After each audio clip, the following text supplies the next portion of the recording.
نہ تم داخل ہو گھروں میں سوائے اپنے گھروں کے۔ اب آپ دیکھیے کہ گھر کیا چیز ہے۔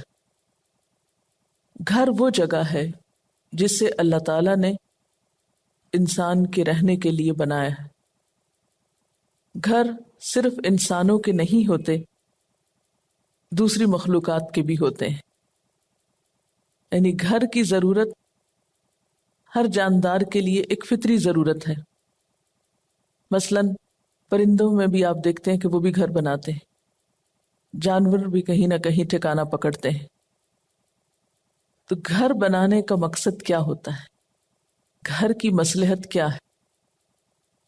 گھر کے لیے عربی میں لفظ بیوت یا بیت کے علاوہ مسکن بھی استعمال ہوتا ہے۔ بیت کا لفظ جو ہے یہ باتا یبیتو سے ہے۔ باتا یبیتو بیت کا مطلب ہے رات گزارنا۔ تو گویا گھر وہ ہوتا ہے جہاں انسان رات گزارتا ہے، اور جب اس کے لیے مسکن کا لفظ استعمال کیا جاتا ہے تو مسکن کا لفظ جو ہے سین کاف نون سے ہے، سکنہ کا مطلب ہوتا ہے ٹھہرنا، اسی سے لفظ سکون ہے، یعنی وہ جگہ جہاں انسان سکون پاتا ہے۔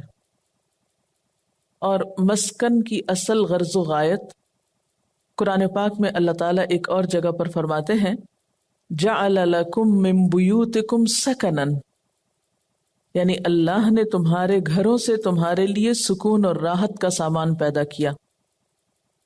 اس آیت میں بیوت کے لفظ کے ساتھ سکن کا لفظ بھی استعمال ہوا ہے کہ بیت کی اصل غرض کیا ہے؟ سکون۔ کس چیز کا سکون؟ کہ انسان دوسروں کی مداخلت کے بغیر آزادی کے ساتھ اپنے کاموں کو انجام دے سکے، اپنی ضروریات کو پورا کر سکے۔ گھر میں انسان کھاتا پیتا ہے، سوتا ہے، دیگر کام کاج کرتا ہے، تو گھر کے اندر سکون کا سبب دراصل اس کی پرائیویسی ہوتی ہے۔ اس آیت میں دراصل اللہ تعالی گھروں کی پرائیویسی کو قائم کرنے کا حکم دے رہا ہے کہ دوسرے لوگ کسی کے گھر میں یا گھر والوں کے علاوہ دوسرے لوگ اس میں اس قسم کی مداخلت نہ کریں کہ جس سے انسانوں کا سکون برباد ہو۔ اب دیکھیے کہ اسلام کا مطلب کیا ہے؟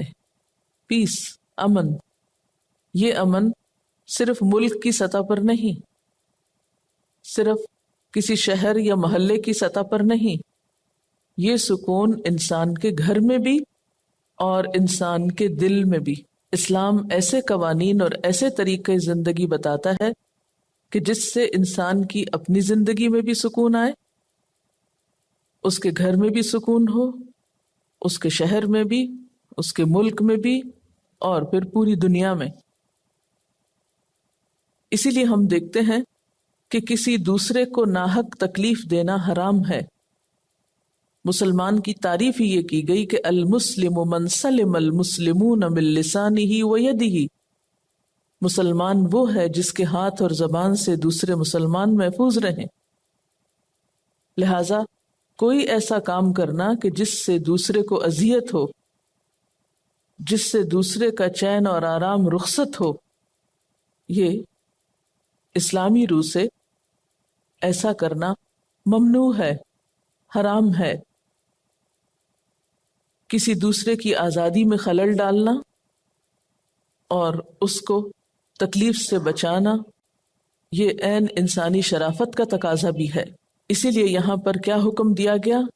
لا تدخلوا بیوتا غیر بیوتکم، اپنے گھروں کے سوا دوسرے گھروں میں مت داخل ہو، حتی تستأنسوا، یہاں تک کہ انہیں مانوس کر لو، یعنی ان سے اجازت لے لو اور انہیں سلام کر لو، جیسا کہ آیت کے اگلے حصے میں آ رہا ہے۔ جب سکون کی بات ہو رہی تھی تو اس میں آپ دیکھیے کہ سکون انسانی زندگی کی ایک ضرورت ہے۔ ہمارے معاملات ہمیں ایک پرسکون طریقے